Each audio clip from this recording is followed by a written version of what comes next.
তুমি যে মোৰ বুকাৰ মনৰ নিয়ৰৰে চেঁচা তোমাৰ নামি অহা ৰোগৰে লৈ মোৰ দেহত অতি পুৱা ধুমুহাৰ সতে মোৰ বহু যুগৰে আছো এবাৰো সঁচা মোৰ বহু দিনৰে আপোন নিজান গান মোৰ ভাবো তোমাৰ বুকু ৰুটি ভাতি কোনে ক'ব তোমাকেই মোৰ কথা প্ৰতি মেঘালী নিশা জোনে ক'ব তোমাকেই মোৰ বেকা ধুমুহাৰ সতে মোৰ বহু যুগৰে আছো এঘাৰো সঁচা মোৰ বহু দিনৰে আপোন নিজান গান মোৰ ভাবো তোমাৰ বুকু চকুৰে তোমাৰ চালে সপোনা কৰি নিশক নামে চুব খুজিলেই মোৰ হাতে দিঘকা ধৰি সপোন আহে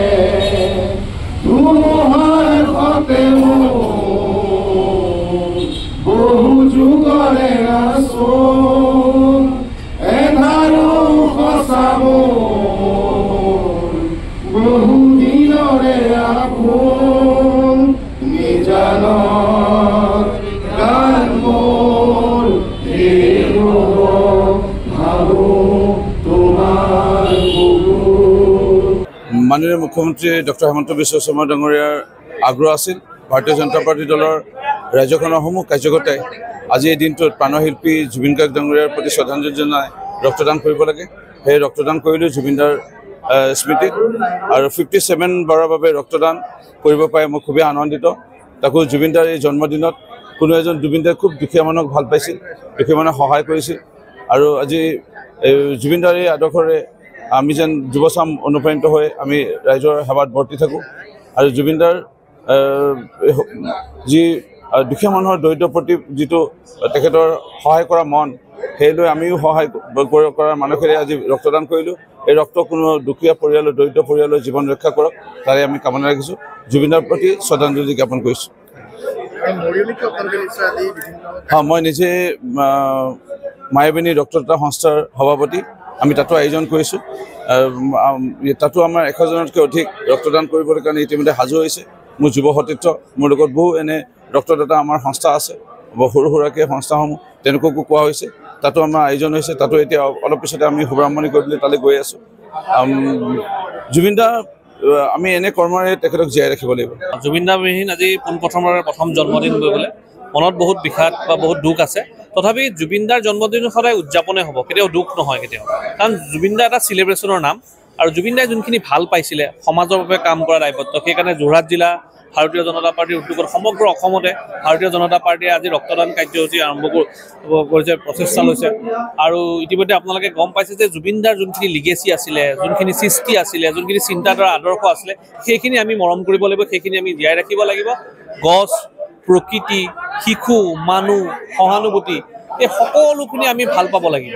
আৰু বিশেষভাৱে জুবিনদাই সৃষ্টিক ভাল পাইছিলে, গানক ভাল পাইছিলে, সেইখিনি আমি জীয়াই ৰাখিব লাগিব। আৰু আজি বিশেষভাৱে যোৰহাট জিলাৰ উদ্যোগত আপোনালোকে যে ৰক্তদান কাৰ্যসূচী অনুষ্ঠিত হৈছে, ইতিমধ্যে বহুখিনি প্ৰায় 230জনকৈ মানুহ আজি ৰক্তদান ব্যক্তি আজি ৰক্তদান দিবলৈ ওলাই আহিছে।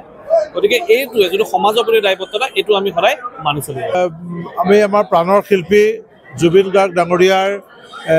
53 সংখ্যক জন্মদিৱসত ভাৰতীয় জনতা পাৰ্টিয়ে জীৱন সুৰভি নামৰ এই কাৰ্যসূচীৰে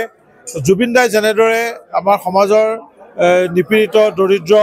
বা অভাৱী ব্যক্তিসকলক সহায় কৰাৰ বাবে সদায় উন্মুখ হৈ আছিল তেনেদৰে তেখেতৰ ৰক্তদানো তেখেতে ৰক্তদানৰ বাবে সকলোকে তেখেতে প্ৰবুদ্ধ কৰিছিল আৰু আমি সেইকাৰণে আজি এই জীৱন সুৰক্ষী কাৰ্যসূচীৰ মাধ্যমেৰে অন্যান্য ঠাইৰ লগতে যোৰহাট জিলাতো পুৰাই কাৰ্যসূচী আৰম্ভ কৰিছোঁ জুবিন গাৰ্গ ডাঙৰীয়াৰ প্ৰতিচ্ছবিত শ্ৰদ্ধাঞ্জলি জ্ঞাপনেৰে আৰু লগতে আমাৰ জনপ্ৰিয় শিল্পী প্ৰসেনজিৎ লাহন ডাঙৰীয়াৰ নেতৃত্বত মায়াবিনী সমূহীয়া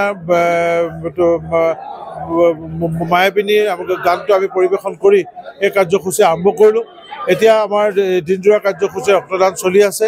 ইতিমধ্যে যোৰহাট বিধানসভা সমষ্টিৰ জনপ্ৰিয় বিধায়ক শ্ৰীযুত হিতেন্দ্ৰনাথ গোস্বামী ডাঙৰীয়াই এই কাৰ্যসূচী আনুষ্ঠানিকভাৱে আৰম্ভ কৰিলে শুভাৰম্ভ কৰিলে আৰু ৰূপজ্যোতি কৰ্মী ৰঞ্জন শইকীয়া আমাৰ বিধায়ক মৰিয়নি সমষ্টিৰ আৰু জিলা পৰিষদৰ প্ৰাক্তন চেয়াৰমেন ৰঞ্জন শইকীয়া ডাঙৰীয়াই নিজে ৰক্তদান কৰি কাৰ্যসূচী আৰম্ভ কৰিছে যোৰহাট জিলাত ইতিমধ্যে যি ৰক্তকোষ পৰ্টেল তাত 232গৰাকীয়ে যোৰহাট জিলাৰ পৰা নিজৰ নাম আজি ৰক্তদানৰ বাবে পঞ্জীয়ন কৰিছে আৰু সকলোৰে নাম পঞ্জীয়ন হৈছে ইতিমধ্যে এতিয়া এই কাৰ্যসূচী আৰম্ভ হোৱা আধা ঘণ্টামান হৈছে আধা ঘণ্টাৰ ভিতৰত 10জনৰ অধিক ব্যক্তিয়ে ইতিমধ্যে ৰক্তদান কৰিছে আৰু আমি ভাবিছোঁ আজি আমাৰ ইয়াত যোৰহাট জিলাত 1.5 শতাধিক ব্যক্তিয়ে ৰক্তদান কৰিব আপুনি বিচৰা বাতৰি পাব কেৱল নিউজ 18 এপত নিউজ 18 এপ ডাউনলোড কৰিবলৈ স্ক্যান কৰক এই QR কোড গুগল প্লে ষ্টৰতো পাব এই নিউজ 18 এপ